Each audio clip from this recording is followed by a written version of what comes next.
بسم اللہ الرحمن الرحیم۔ السلام علیکم ناظرین، دو تین چیزیں میں آپ کے ساتھ اپڈیٹ کر دیتا ہوں۔ نمبر ایک تو جو اسلام آباد ہائی کورٹ کا فیصلہ ہے وہ میری تو سمجھ میں نہیں آ رہا۔ اسلام آباد ہائی کورٹ نے ایک تو توہین عدالت لگا دی ہے، ایک کارروائی کی گئی اسلام آباد ہائی کورٹ میں، اس کو توہین عدالت قرار دیا اور اس کارروائی کے نتیجے میں جو عمل کیا گیا اس کو قانونی قرار دے دیا۔ یعنی عمران خان کی گرفتاری جو ہے وہ قانونی ہے، لیکن گرفتاری جو کی گئی ہے وہ توہین عدالت ہے۔ اب اس قسم کے انصاف جب پاکستان میں ہوں گے تو پاکستانی عدلیہ جو ہے وہ میری دانش میں ایک چھوٹا سا طالب علم ہوں، تفصیلی فیصلہ آئے گا تو پتہ چلے گا۔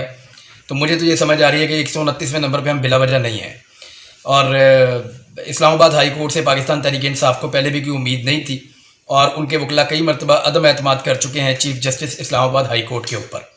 اب آ جائیں دوسرے معاملے کی طرف کہ اپنے آس پاس شرپسندوں کے اوپر نظر رکھیں آپ لوگ۔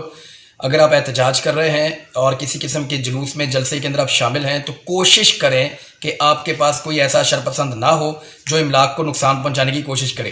کئی ایریاز میں سیدھے فائر کیے گئے ہیں، لوگ زخمی ہوئے ہیں، ان کی حالت غیر ہے، لوگوں کو اسپتال پہنچایا جا رہا ہے اور کچھ لوگوں کی شہادتیں بھی رپورٹ ہوئی ہیں۔ اللہ تعالیٰ پاکستان کی خیر کرے۔